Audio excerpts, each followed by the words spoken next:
Chapter 1. The New Computer System. At exactly 8:20, Mr. Henry Williams walked through the doors of the bank. He was the manager and had worked there for 20 years. He wasn't always calm and relaxed when he arrived at work, but yesterday something had happened to make his life much easier. He looked around the bank. There were beautiful new computers on every desk. Some were connected to printers, others to scanners. The CPUs were hidden under the desks and the keyboards waited to be used. On each mouse pad was a moose with a small red light, which lit up when the computer was switched on. The VDUs shone as the sun came through the window. Mr. Williams smiled. When he entered his office, he saw that his secretary had already arrived. "Morning, Mr. Williams," she said happily. She was a very nice girl with long blonde hair and a big smile, but she wasn't the most efficient secretary in the world. "Good morning, Belinda. Are you looking forward to discovering the wonderful things that your new computer can do?" She looked worried. "Yes, but I hope I don't make too many mistakes. Yesterday, I nearly lost some important information because I pressed the wrong key." "Don't worry. I know you've only been here for 6 months. Mike has assured me that we now have the most up-to-date computer hardware and software are the most secure system money can buy." Mike Black was the bank's network manager and head of technology. He had organized and set up the new system. At that moment, someone knocked on the door and Mike came in. "Morning, Mr. Williams. How are you?" he said. "Very well, thank you, Mike. Now, are you sure the system is functioning properly? Can I go on holiday next week to the Caribbean without worrying about things back here?" Mike smiled. "Things couldn't be better. Our LAN is working perfectly. It is now connected to the bank's WAN, and the security access rights are." "Mike, you know that my knowledge of computers is very limited. I'm afraid I belong to another generation, which is why I pay you to solve our IT problems." IT terms were a foreign language to Henry Williams. His son Robbie was only 15, but he was already a computer genius and sat in front of his monitor for hours every day. He had no problem logging on and off, surfing the net, or downloading files. His father was an excellent bank manager, but unfortunately, he had no idea what these terms meant. He was grateful for experts like Mike, who could decipher these mysteries for him. "Don't worry. You can have a wonderful time in the Caribbean. Things couldn't be better here," replied Mike. He left the office, and Mr. Williams sat down at his desk, on which there was no computer at all, either new or old. He was dreaming of blue seas and white beaches when a cry from Belinda's desk brought him back to reality. "Mr. Williams, my computer has crashed." As soon as she had said the words, they heard similar cries of alarm coming from the bank's main area downstairs. One by one, the computers were crashing. Chapter 2, A Problem. Mr. Williams ran down the escalator and into the main office area. What was happening?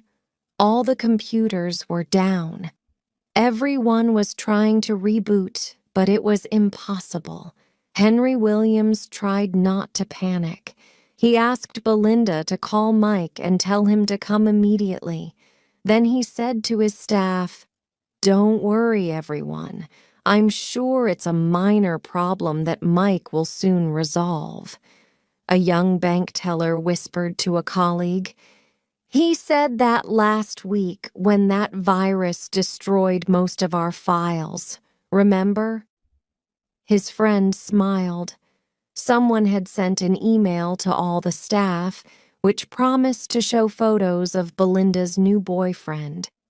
Belinda was very popular with the staff in the bank, so naturally, everyone opened it. But there was no photo, just a virus which corrupted the entire system. Mike, who still didn't know about the problem, arrived in the lift just as strange things began to happen.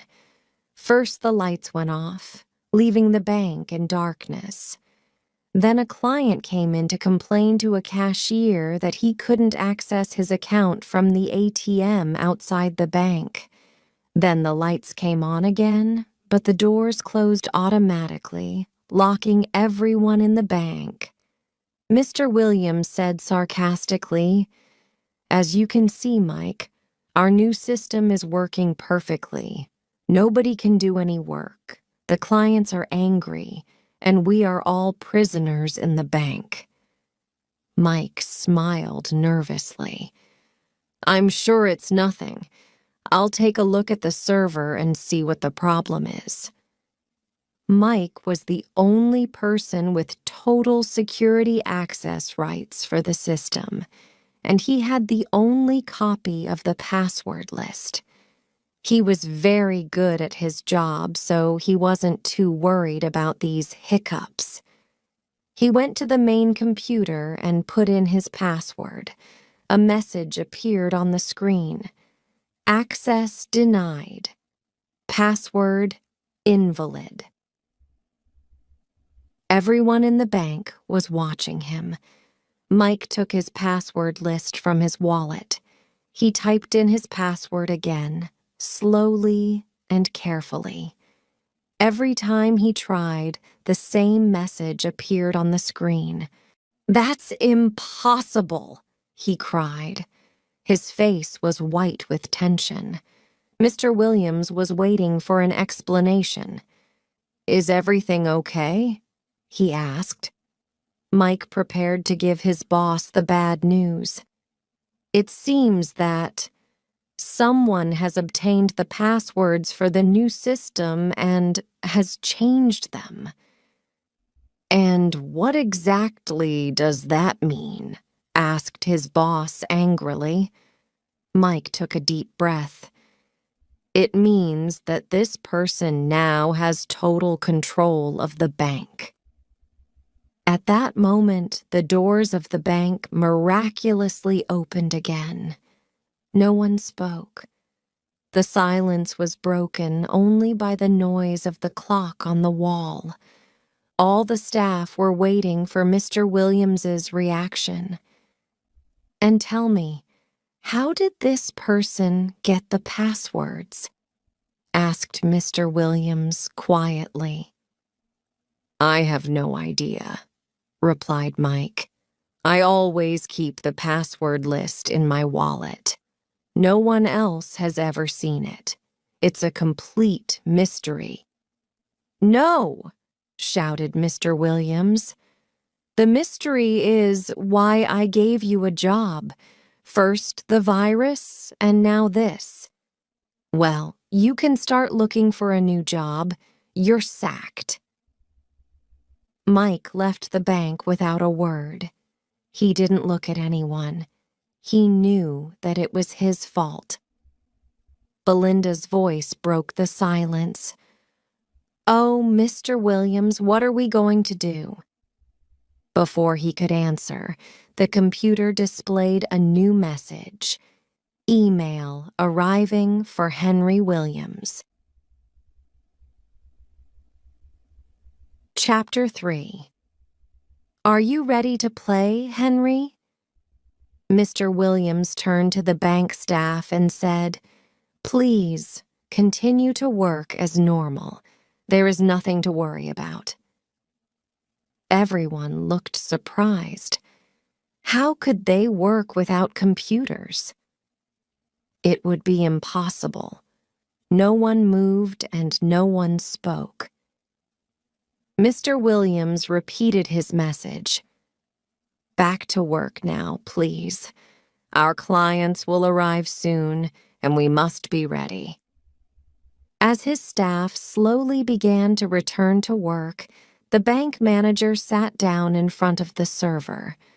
Belinda stood next to him.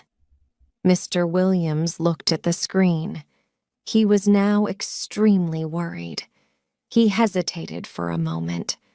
Belinda thought he was in difficulty, and she wanted to help. "You have to click on the email icon in the corner of the screen," she said. I know. I'm not completely stupid," her boss shouted. Some members of staff looked at one another and smiled. Belinda knew Mr. Williams well. She knew that when he was angry, as he was now, it was better to say nothing. She watched silently as he clicked on the icon.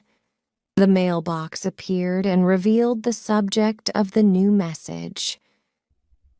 "Are you ready to play, Henry Williams?" Yes, he was ready. He had no idea who had sent the email, but he wanted an explanation and an end to this situation. He opened the message and the screen filled with words. "Hello, Henry. How are you today? Happy, or maybe worried, or even angry? I haven't seen you for a long time, but I can tell you that I am very, very annoyed with you. You are not my favorite person. How many enemies do you have? At least one, me. I am going to make you pay for what you did to me before. As you know, I have entered your new and secure, computer system. And guess what? It's my system now. It was so easy to discover the passwords. You should be more careful, Henry. You don't mind if I call you Henry, do you?" Mr. Williams was definitely angry now and confused. He asked Belinda, "Who is this person? What does he want? Or maybe it's a woman. Why is he or she angry? I'm an honest and respectable man, and people like me. Well, most people. Isn't that true, Belinda?" He turned to look at Belinda, hoping that she would give him the answer he wanted to hear, but she wasn't listening. She was reading the rest of the message as it appeared. "I have changed all the passwords, so now I control everything in your bank. Be nice to me, or I will lock the door again. Or perhaps I'll do something much worse. But don't be afraid. I know that you're an intelligent, man, Henry, so I am going to give you a chance to save your precious bank. We are going to play a game. If you win, the bank will be saved. If you lose, the bank will be destroyed. Do you like my idea? I think it's great. It means that the fate of the bank, your bank, is in your own hands. So, Henry, my friend, are you ready to play?" Chapter 4. Don't call the police! It was very noisy in the bank. Clients were arriving and the staff had to tell them that there was a problem with the computers. Some clients left immediately, some were angry and began to shout, others wanted to see the manager. But Mr. Williams had no time to speak to anyone. He had a problem too, a big problem. 2 members of his staff had moved the server to his office. It was much quieter in there, and he could think without anyone disturbing him. Belinda was sitting next to him. She was beginning to panic, and when she felt like that, she couldn't stop talking. What a horrible man. I'm sure it's a man. He's so evil. What are you going to do, Mr. Williams? What a terrible situation. I want to help you, but I just don't know what to do.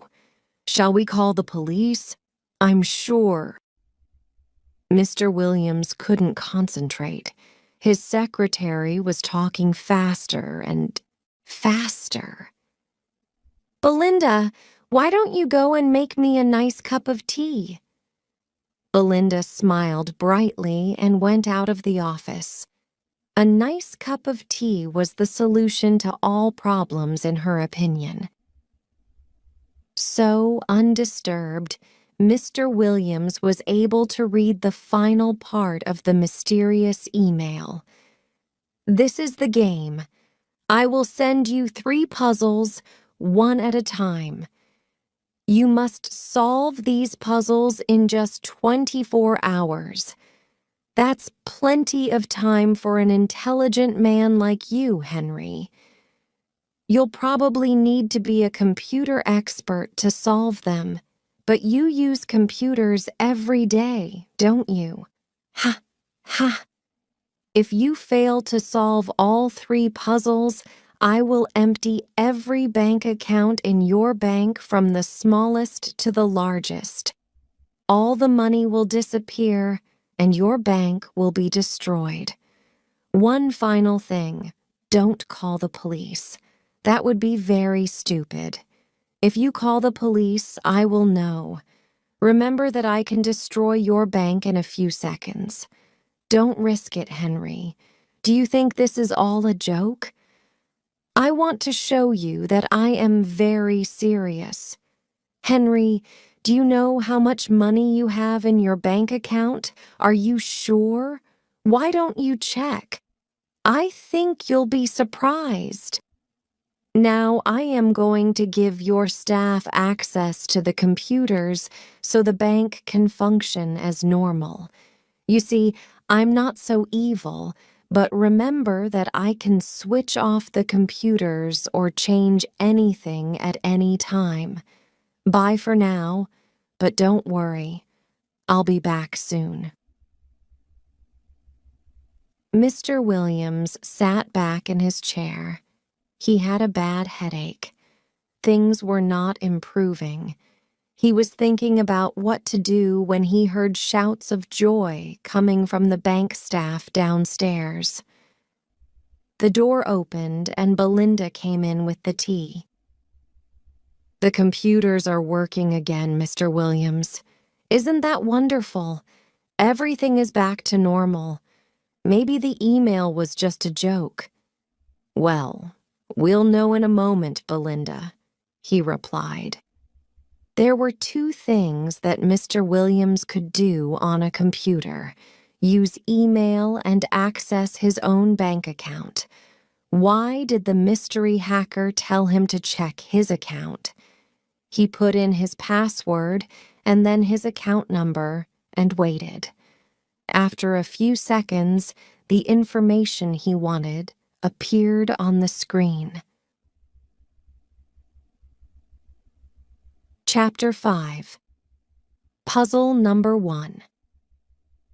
Mr. Williams stared at the computer screen, horrified.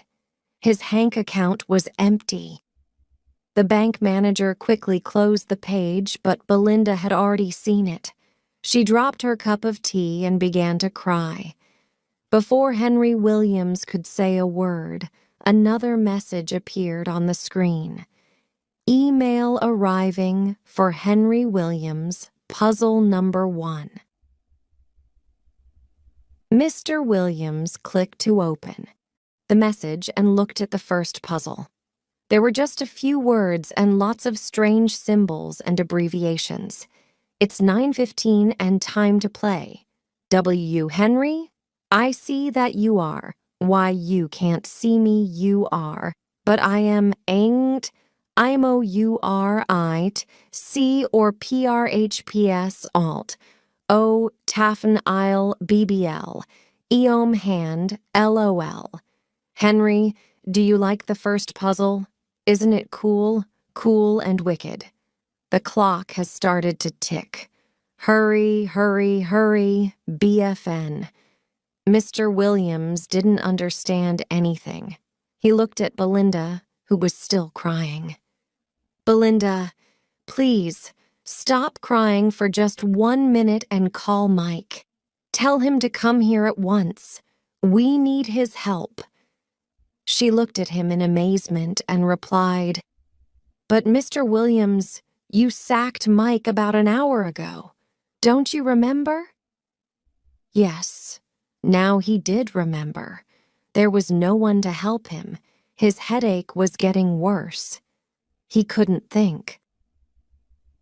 Then Belinda's voice came from behind his chair. Why don't you call your son, Robbie? He's very good with computers, isn't he? Mr. Williams got up and hugged her. Yes, Belinda, you're fantastic. Why didn't I think of that? It was a school holiday, so Robbie would be in his bedroom, playing on the computer and listening to music, but definitely not studying. It was rare to see an open textbook in that bedroom. There were 2 things Mr. Williams always associated with his son, his mobile phone and his baseball cap. Mr. Williams picked up the phone and dialed his home number. Robbie, this is your father. Listen, I have a problem with the computers at the bank. Can you come and help me? I don't care if you're fighting Lara Croft. This is really important. Come as soon as possible, please. Thank you. Mr. Williams put down the phone and smiled. That was a great idea of yours, Belinda. Robbie's a teenager, so I'm sure he'll understand all the strange symbols and abbreviations in the puzzle. Belinda blushed. If I could make another suggestion, Mr. Williams, I think you can see where the email came from. Look at the top of the page. She was right. Well done again, Belinda.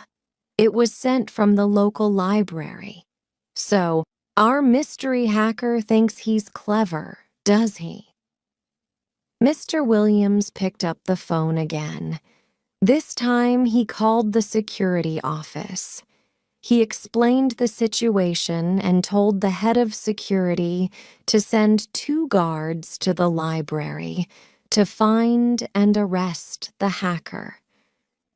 He was feeling a little bit better, and Belinda had stopped crying. Then he noticed something appear on the computer screen. It was a clock icon and an hourglass. 15 minutes had already passed and the sand was falling. The countdown had begun. Chapter 6. Trouble in the library. It was only 9:30, but there were already a lot of people inside the library. Some were looking for a bestseller on the bookshelves, others were reading the newspapers or books in the study area, and a few were using the photocopying machine and the computers. A man was reading the messages on a big notice board. A mother and her child were going upstairs to the children's section. A librarian was pushing a trolley of books. It was very quiet. In the library, anyone who had to speak spoke quietly. The librarians were there to help anyone who had a problem.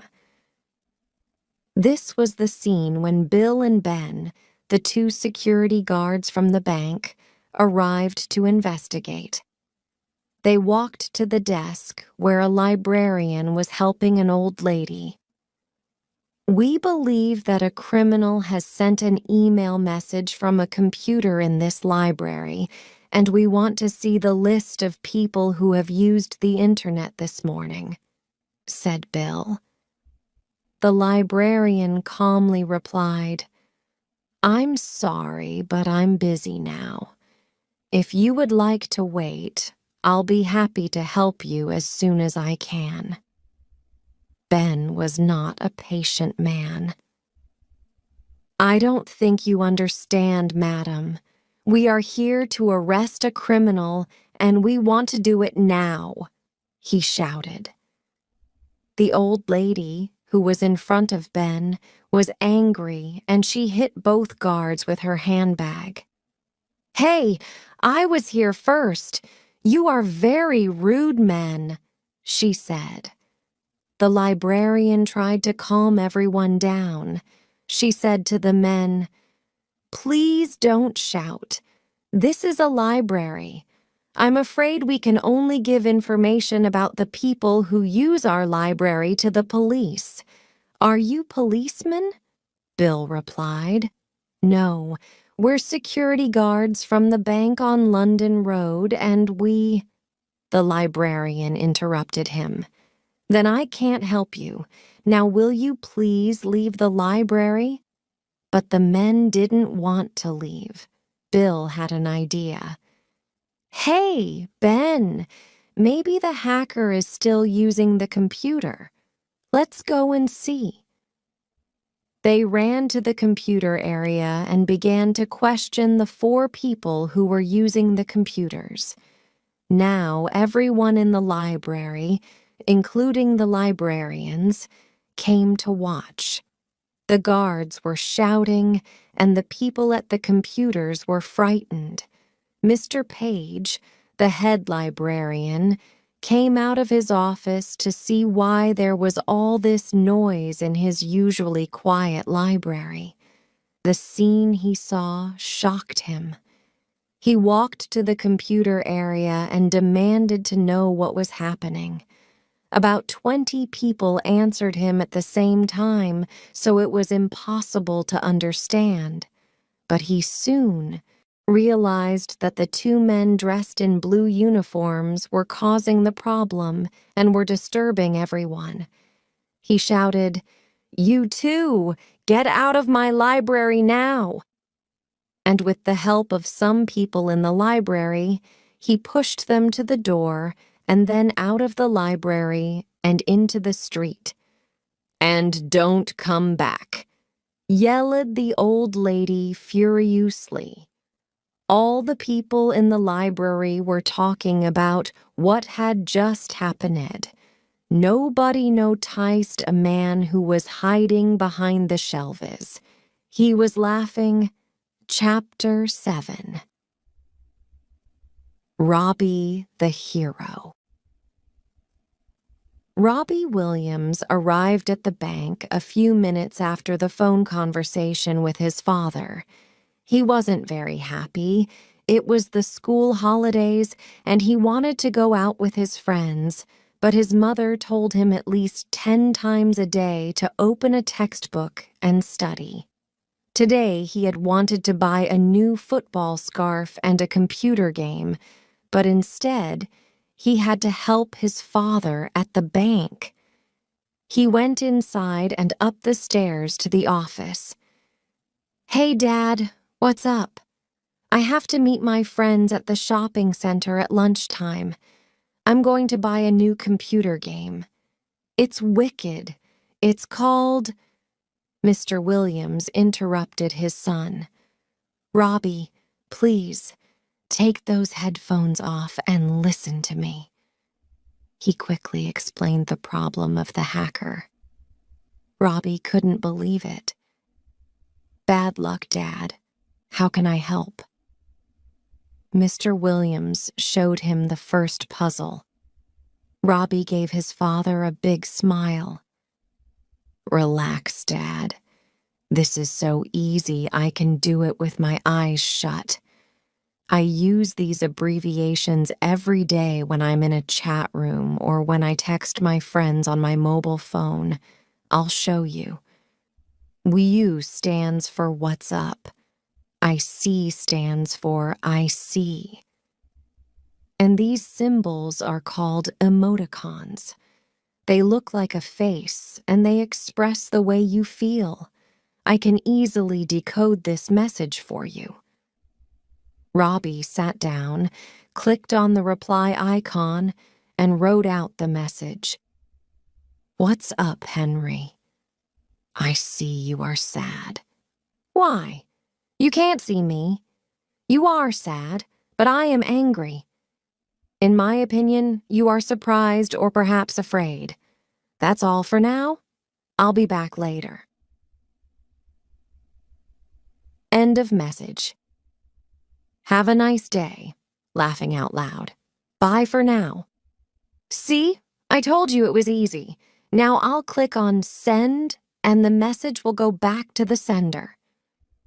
Mr. Williams thanked his son, and slowly he began to relax. But for how long? It was now 10:15. Only 1 hour had passed. Belinda came into the office and said to her boss, "The ATM is working again." Mr. Williams smiled. "But," she added quickly, "it's giving the customers too much money." Mr. Williams fell back into his chair.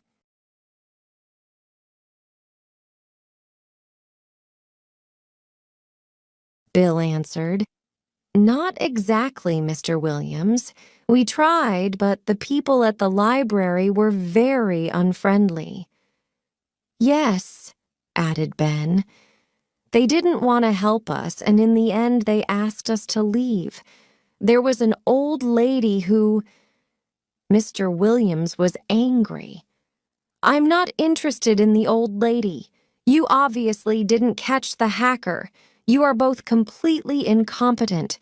Now go back to your office before I sack you." His headache had returned, worse than ever. Then his son said, "Dad, look. There's another message from the hacker." He looked at Robbie and then at Belinda. Then they all looked at the screen. Chapter 8. My name is Trentine.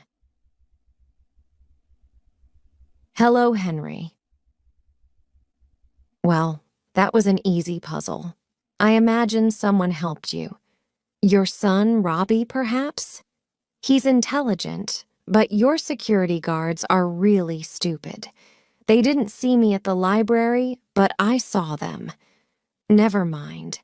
Maybe they'll have better luck next time. Here's your second puzzle. Impossible, I think. Have fun.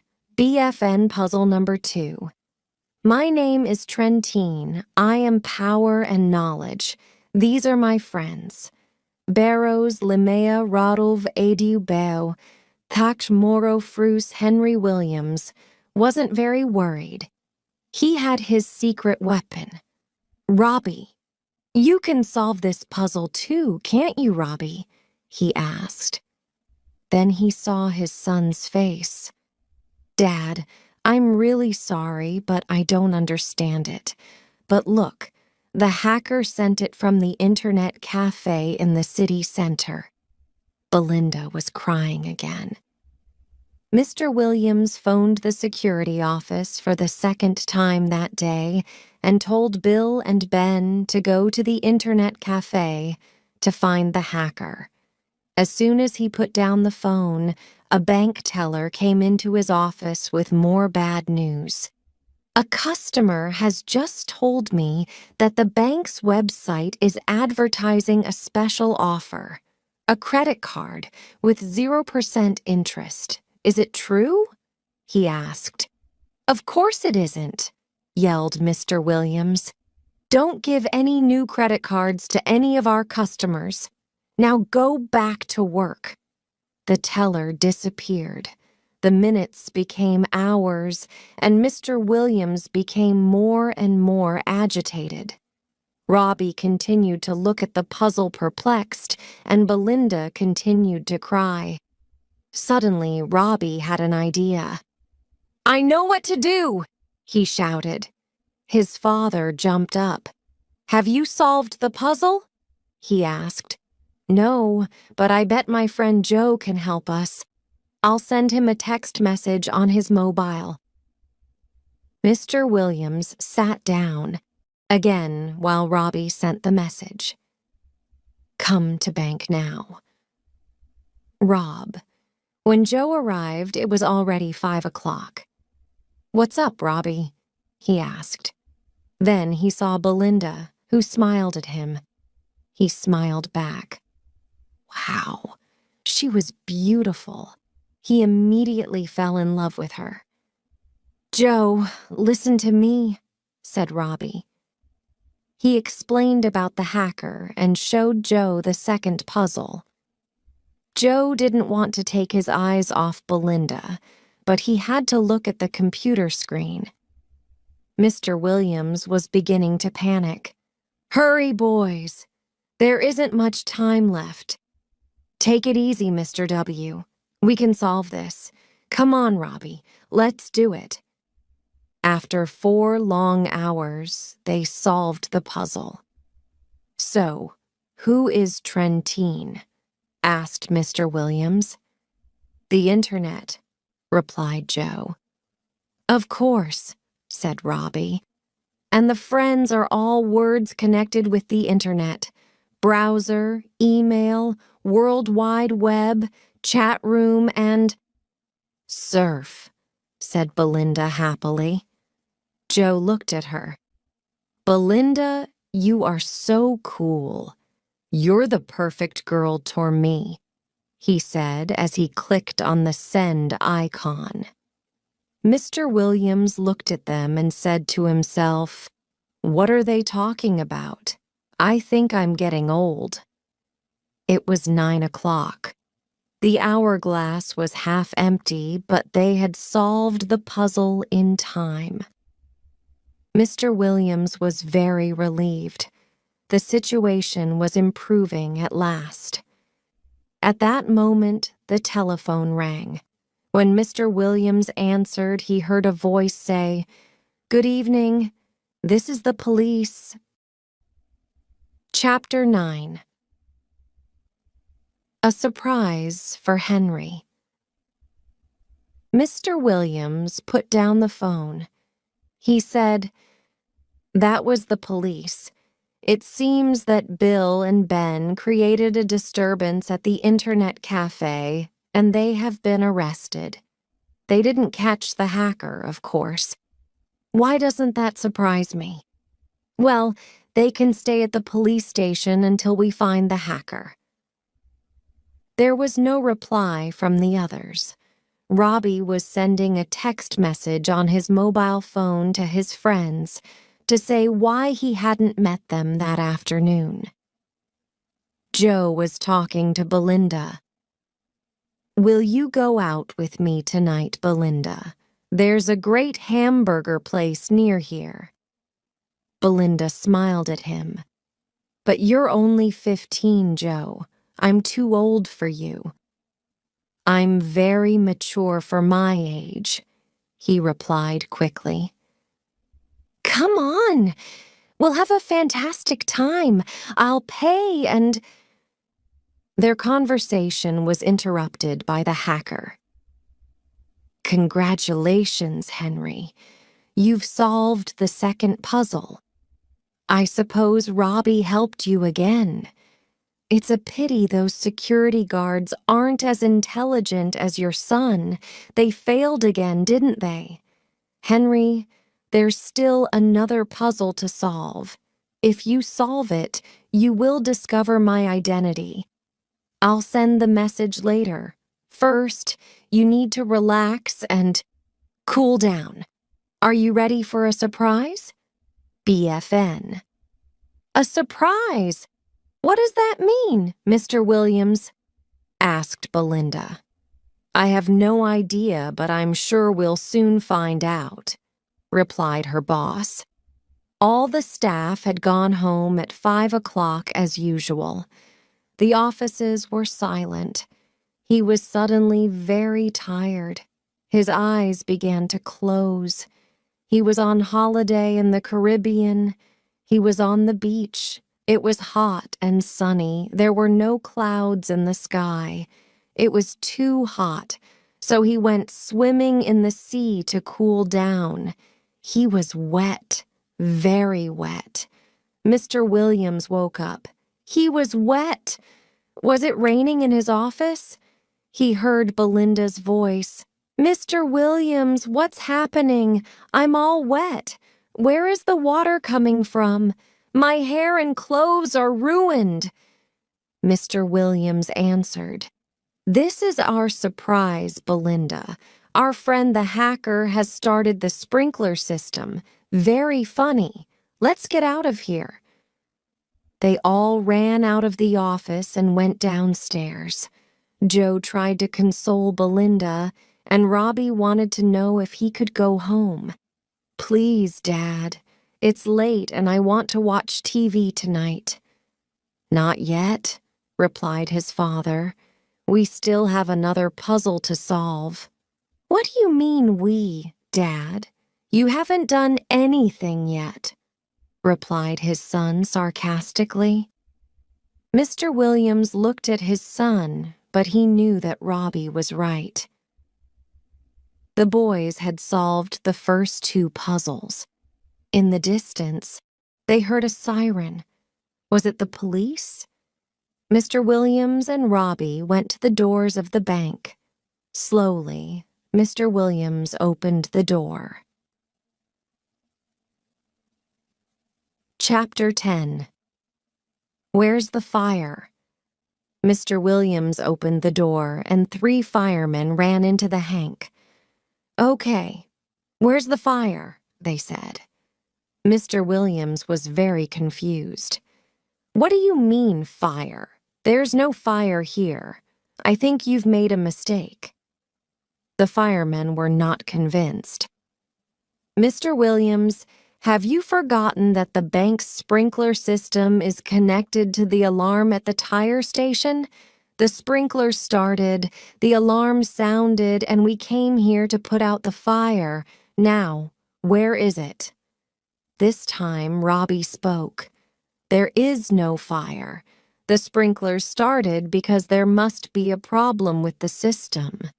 "Yes," added Mr. Williams. "I'm so sorry that you've come here for nothing. Well, I must say I can't see any fire. We'll come back tomorrow morning to check if there's some kind of problem with the sprinklers," the fireman replied. "You're working very late tonight, Mr. Williams," he added. "Yes, we have a lot to do," came the tired reply. When they had gone, Mr. Williams told Belinda that she could go home. He opened the door for her, and Robbie tried to go out at the same time. His father pulled him back. "I need you here," he said. "Let's go back to the office." "Oh, Dad!" Robbie protested, but he followed his father upstairs. It was 4 o'clock in the morning when the final puzzle arrived. Robbie and Joe were sleeping on the floor. They had been too tired to stay awake. Henry Williams forced himself to look at the computer screen. "Hi, Henry. Here's the final puzzle. You have to read these sentences about a famous person and find the 4 words. Puzzle number 3. The first word is his first, but it's your second. The second word is a barrier, but also a way to enter. The third word is the baby, or is it a monster? The fourth word is where it all began. Now take the first letter of each word, then add the letters I and A. You now have 6 letters, and in these letters you will find my name, BFN. It was incredible. A few hours ago, everything was fine. Now someone wanted to destroy his bank and his life. Why? He touched Robbie gently and said, "Robbie, wake up. The last puzzle has arrived. We've only got a few hours to solve it." There was no response from his son, who continued to sleep. Mr. Williams tried to wake Joe, but Joe simply mumbled in his sleep. "Belinda, do you want a hamburger or a cheeseburger?"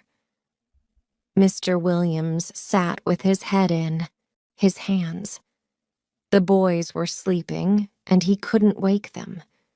What was he going to do? He looked at the clock again. It was already 4:30. Then another email arrived. "Come on, Henry, admit it. You've lost. Soon I will start to empty the bank accounts. Who shall I choose first? Perhaps the police station? Or maybe I'll choose Mrs. Miller, the poor old lady from the library. No, I think I'll start with the town council. It's the end of the month and wages must be paid. Was the hacker right? Was this the end?" Chapter 11. Is it the end? At 8:30, Mr. Williams opened his eyes. For a moment, he didn't remember the events of the previous day. Then slowly, his mind formed a picture of a computer hacker and some strange puzzles. He wondered if he had dreamt it all. Then he saw Robbie and Joe, who were still asleep on the floor, and he saw the computer screen.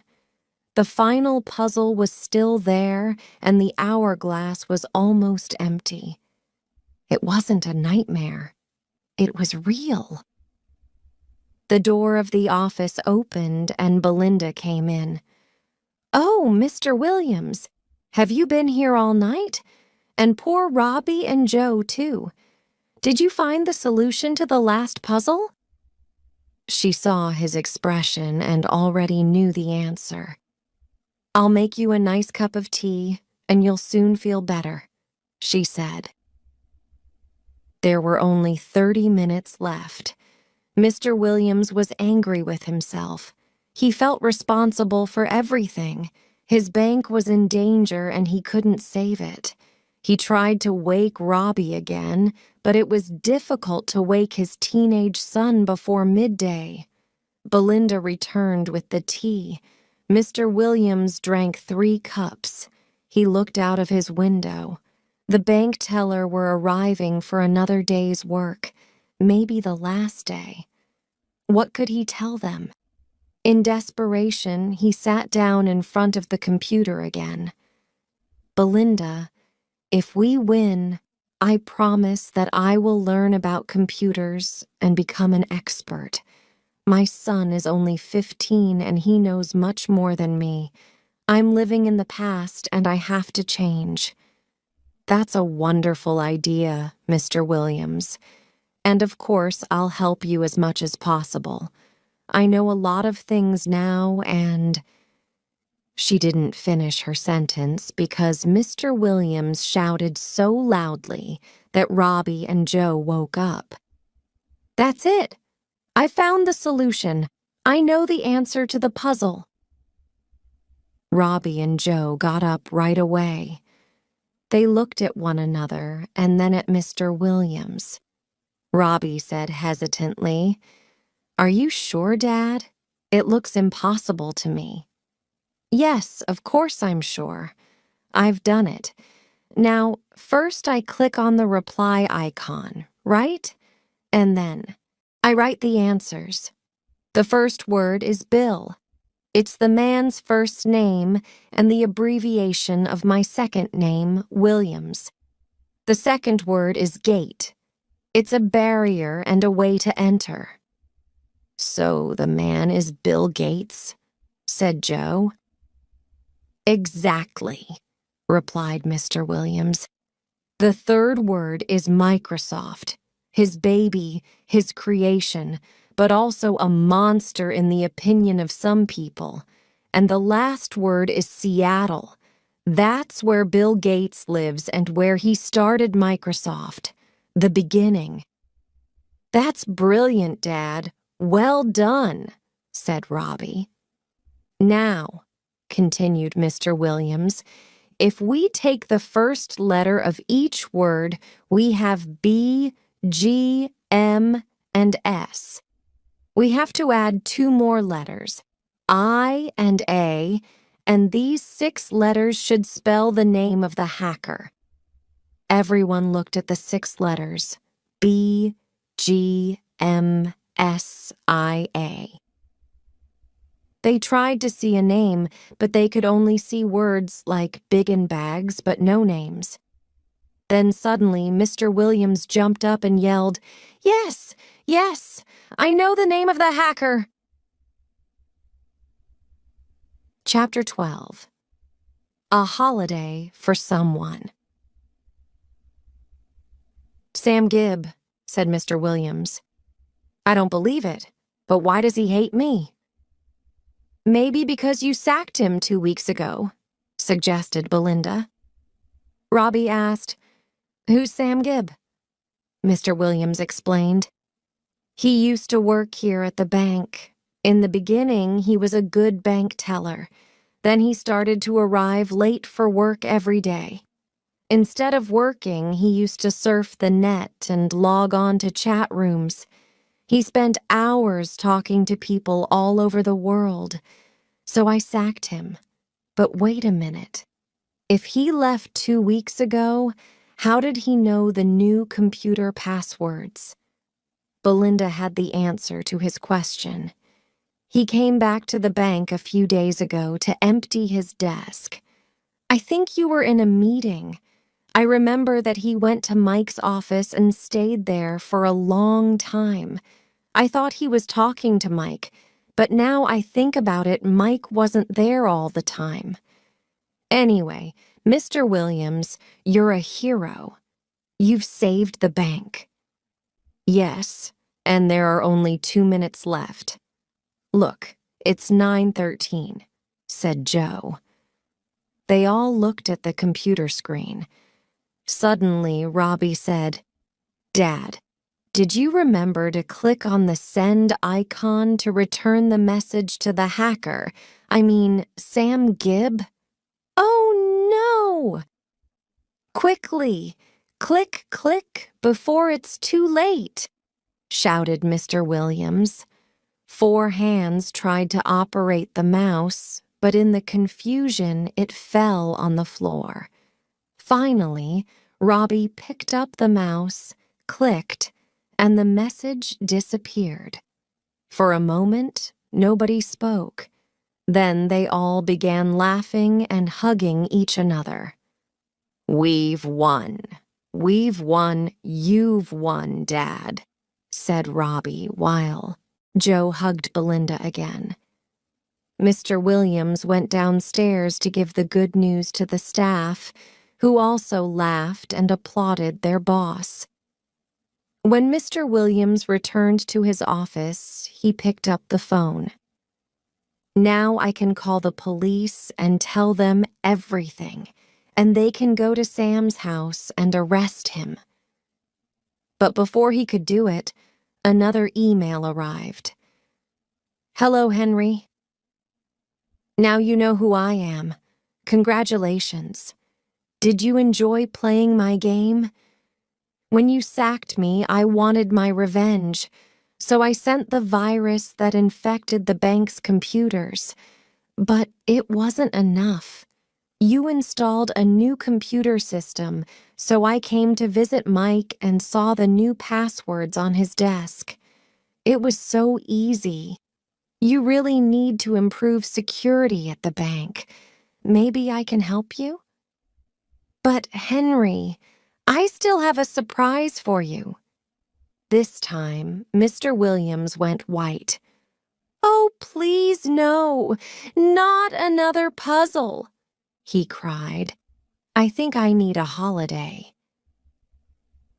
As you booked your holiday to the Caribbean on the net, I changed the address and the tickets arrived at my house instead of your house yesterday.